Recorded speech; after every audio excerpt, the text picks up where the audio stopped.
Hey guys, welcome to the channel. This is Aquascaping on the Fly, Living Art Creations. I'm your host and content creator, Anthony, and I've got a project that I'm working on that I want to share with you before I get too far into it. Now, I have been wanting to, since I got obsessed with the hobby just 4 months ago, to do a underwater tree scene. And I was really fortunate. A lot of the times, the places I go to find my hardscape, if you're not familiar with the channel, I go out into nature and I try to find everything that I put into the aquarium. So my wood and my rocks come from nature. And I happen to know of a couple of places where landscaping companies discard their trash. And so that's like a gold mine for me. I found this blonde wood shrub and just took the whole thing. And I knew I could do something with it because it had these really great, as you can tell, the limbs in it. They have this nice little curvature to it. They're not too thick because it was not a large shrub. And I thought, oh, how amazing this would be because it's such a light colored wood. I thought it would be beautiful inside a tank. And the tanks that I've been working on so far, the series that's called the Trinity series, those are 10-gallon tanks and they're 20 inches long. So I started building the structure for the tree with the rock on the right of your screen. So it's this one, the far right. So right there. So that was the first placement I did with this build. And I love the fact that the main limb there had such a beautiful contour to it. And I thought, okay, that'll be perfect because I can naturally put some rounded rocks around it and hold the structure down. Now, when I finished the tree, I did like a tiny little blip on it in another video. And I was thinking, well, is it going to be big enough for the tank I want to put it in? So I put it in on the front of the other tanks and saw that, oh my gosh, it was too big for a 10-gallon. It had already gotten too big. And so I thought, all right, well, let me look. So I found in PetSmart on sale, 50% off, they had their 20-gallon, which they have two versions of it, a tall and a wide. And so I wanted the wide. So it's 30 inches wide and it's 12 inches tall and 12 inches deep. And then when I put that structure, the rock and the twigs in it, oh my God, it was way too short. It was too small. It didn't do anything. So fortunately, I had enough left of the shrub where I could go ahead and build the structure out. So I brought the tank home and I thought, okay, now let me play with it inside the structure. And so here, this will give you a better idea. Yes, it does breach the top of it. And yes, we're going to leave it like that on purpose because we can put some of our plants up there. But what I ended up doing was taking apart the rest of the shrub and building on what I already have. And I was so fortunate that that first main piece of branch, the larger one, had a curve that just blended beautifully with another curve to make it look seamless to me. And what I'm trying to go for is a very natural looking underwater scene here, something that's not fussy. So my intent for this build will be not to focus on my substrate, which is probably just going to be gravel. I may put one stem plant in there that I keep rather short as like a companion color. But I'm bouncing back and forth on two choices for the tree itself as far as the greenery for it. So I'm looking at, of course, Buce and Anubias because they both are something that prefer to attach themselves to wood. And so they can't be planted in a substrate. So they're perfect to put on something like this.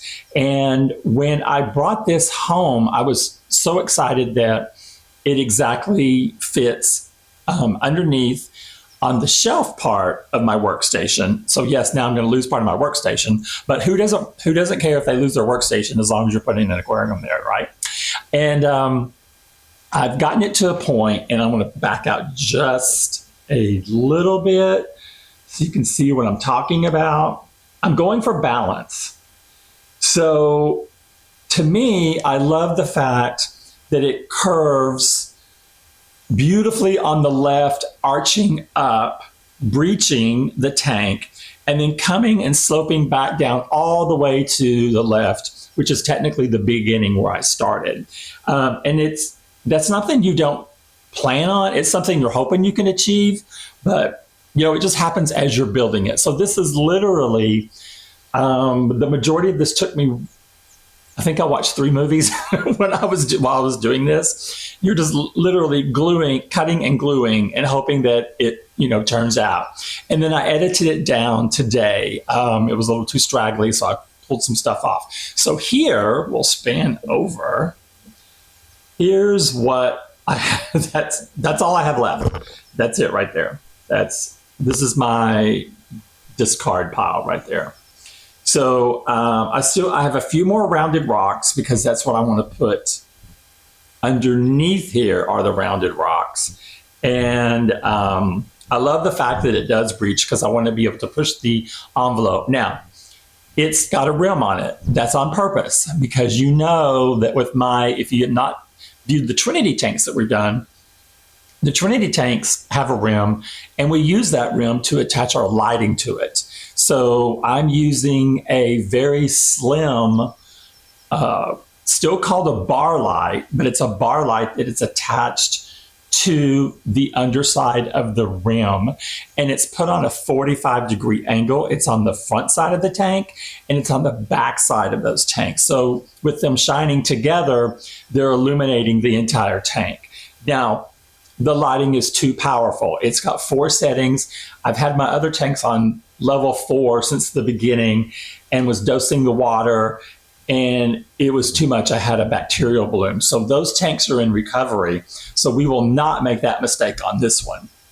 We will definitely go with a much lighter lighting on it. So I'm doing 50% lighting on the tanks now. And so I've started my research, though, on the different varieties of Buce and Anubias, and I'm trying to narrow that down. I'm probably going to order them through Aquarium Plants Factory because that's who I got my last order from for the Trinity series, and they're amazing. I've actually emailed them asking them as far as their recommendations for a plant, and ironically, they pinned it down to exactly the 2 that I'm looking at. Because, when we're new in this, sometimes we want some validation that we're going in the right direction. And so I want something that's going to look amazing as it grows out, because for a while it's going to look straggly. It's going to look okay, I hate to use this euphemism. It's going to look like a hair transplant on a bald person because there's nothing on the scape. And I'm not going to be able to afford to throw hundreds of dollars to cover the whole thing in all the plant that I need. So I need a plant that's going to be able to, at least if it's a slow growth, a slow to moderate growth. And I just can't decide which one yet. I think I'm leaning towards an Anubias because a lot of their leaf structures of the ones that are my favorite mimic leaves that you would see on a tree. And I think for the pop of color that I want to do, I think it's called the Rosifolia that I've already been using in my other tank builds. It grows very well, and it's a stem, but I plan on, if I use a stem, I'll keep it short, which I don't know how successful that'll be because they like to grow up and they like to grow tall. But I want to keep this. I don't want to say a zen. I just want to do it to where it's almost a minimalist look, but I'm thinking that the pop of color is going to be on the left side of your tank, where there is like at least a third to a quarter of that tank that is going to be bare because I don't know how many big rocks I need to put in there, and I'm not going to overload it if I don't have to, because I really want a nice, simple, but eloquent build here that we can also put, since we're going with a 20-gallon, my 10-gallon tanks, the Trinity series, I plan just on putting shrimp in. This one, I know we have the ability to put some fish in, and so I can start doing some research on a very like petite fish that maybe swims in a group that would look really, really pretty in amongst with the tree like this. So that's kind of the plan so far. So when you're viewing this, kind of give me your feedback on if you like the way it's going. But I wanted you to see how this looks now. This simply is a craft project at this point. The rocks that are down there are the rocks that are going to hold it in place. So they're glued into place. The only tools that I used on this was I took a hacksaw to finely cut some of the larger limbs that my limb cutter could not cut. And then I have a very small pruner that I would just go in there and try to shape it. I put it together the way it is, raw.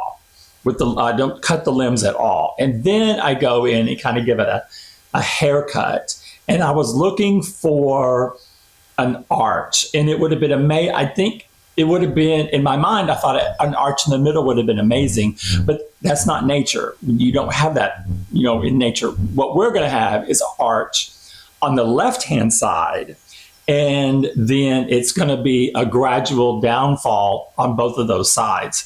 So with the arch just coming down in full circle, and I made sure, because when I built this, it went glass to glass, meaning the limbs were touching everything. And I know now, after planning the other tanks, we can't have that, because if you have to do any cleaning or any maintenance or to get in there to do any other planning that you want to do, you've got to be able to get inside your tank. So that's why you see so many of the bonsai being so compact. And I think some of them look flawless, but that's not the look I'm going for. I really, truly want something that's a little more representative of what you would see in nature, but I'm still restraining nature a little bit because I want to have the access to the glass out there. So that's your update for now. Let me know in your comments. And by the way, let me give a shout out to our 140 subscribers. We just did 140. I'm so proud of that. And I want to say thank you for those of you who are doing what we call the trifecta. You're liking, you're commenting, and you're subscribing. And that is what tells the YouTube algorithm, hey, this channel is worthwhile. Let's push this channel out there, because my channel is a baby channel and we're not even reaching our audience yet that it's intended for. So for those of you who have found me, congratulations. And I love your support, and I love the community that we're building online. So you guys have a great day, and I will see you on the next build. Bye-bye.